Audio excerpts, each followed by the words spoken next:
اور گیلانی صاحب کے حق میں پتہ کتنے فیصد لوگ تھے؟ کتنے صحیح؟ 0.9%. دیکھیں اس طرح کی جو ریسرچ ہے ہم ان پہ یقین نہیں کرتے. وہ کدھر گئی آپ کی پناما لیگ؟ یہ ایک بناوٹی سی چیزیں ہوتی ہیں. ہم اللہ کے فضل سے ہماری روٹس اس وقت پاکستان کی عوام کے اندر ہے. آج بھی آپ کسی کو سڑک پہ کھڑا کر کے پوچھیں کہ آپ کو سب سے زیادہ نوکریاں کس حکومت میں دی، آپ کو سب سے زیادہ سہولیات کس حکومت نے دی، تو ہر شخص جو ہے وہ بھٹو صاحب سے لے کے میرے دور حکومت تک یاد کرتا ہے. اور پھر وہی غریبوں کو نوکریاں دینا ہمارا جرم بنا دیا. گیلانی صاحب تو سر گھبراؤ نا، اللہ پوچھے سیوں نہ کلوں. گھبراؤ کیوں نہ، تے کو 2 دن نیا بچ رہنا پوے تے کو لگ پتہ جائے. گیلانی صاحب آج آپ نے اس کو ڈگا نہیں لگوایا.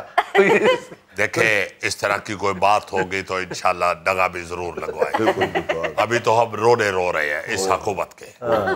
آپ دیکھیے کہ کب سے ہمارے لیڈران سے لے کے سب نیچے تک کئی دفعہ ہمارے اوپر کیس ہوئے ہیں، مگر رزلٹ کیا نکلا ہے؟ گلاس توڑا بارانی. اور یہ اب عوام بھی جان چکی ہے کہ جو ان کے لیے اور ان کے وطن کے لیے بہتر ہوتا ہے اسی کے خلاف اس طرح کے اقدامات اٹھائے جاتے ہیں. اوے منوسا ایتھے ڈگا بند ہے. لاشے کا ڈگا.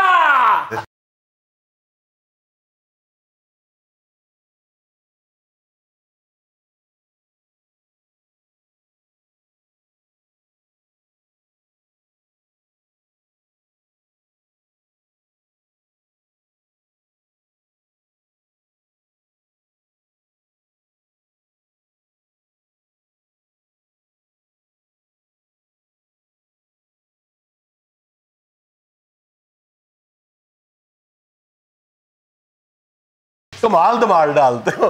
بہت شکریہ. گیلانی صاحب میں نے اس سے کہا ہے وہ اس وقت جواب نہیں دے سکتا، وہ کسا چڑھیا ہوئے. ناظرین یہاں میں لینا ایک چھوٹا سا وقفہ، ہمارے ساتھ رہیے گا. اچھا جی، جس واقعے کا میں ذکر کرنے لگا ہوں وہ بظاہر تو ایک چھوٹا سا واقعہ ہے، مگر میرے نظر میں وہ انتہائی اہم واقعہ ہے اور انتہائی افسوسناک واقعہ ہے. یہ پچھلے دنوں میٹرک کے پیپر شروع ہوئے ہیں. پہلا پیپر تھا اور یہاں لارنس روڈ پہ ایک امتحانی مرکز بنا ہوا ہے جہاں پہ وہ پیپر دیتے ہیں بچے.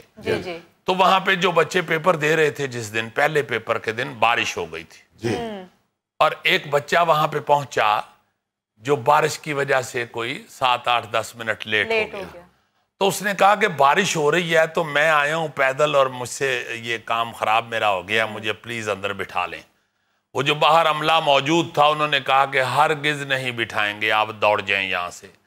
اس بیچارے نے کو منت سماجت کی، بڑا ریکویسٹ کی کہ میری زندگی کا مسئلہ ہے. میٹرک کا امتحان ایک ایسا امتحان ہوتا ہے جہاں سے میں سمجھتا ہوں کہ بچے کا کانفیڈنس صحیح معنوں میں بطور طالب علم بننا شروع ہوتا ہے اور پھر اس کا فیوچر جو ہے وہ بنتا ہے وہاں سے. بالکل. انہوں نے کہا جی بالکل نہیں، اندر نہیں جانے دینا، دوڑ جاؤ. وہ شور شور مچایا اس نے. اندر سے جو کوئی تھے نگران وغیرہ یا کوئی بڑے لوگ انہوں نے بھی کہا کہ نہیں بھائی ہم نہیں. اعتراض کیا انہوں نے کہ ہم تمہیں نہیں اندر جانے دیں گے. اس نے کہا جی بارش ہو رہی ہے، آپ کو موسم کا کچھ، چلے میری غلطی ہی صحیح کہ میں لیٹ ہو گیا مگر آپ وجہ تو دیکھیں کیا ہے، آپ مہربانی کریں مجھے بٹھا لیں. انہوں نے خیر اسے نہیں بٹھایا، بحث ہوتی رہی. اتنے میں کوئی 30, 40, 50 لڑکے وہاں پہ جمع ہو گئے جو بارش کی وجہ سے لیٹ ہوئے تھے.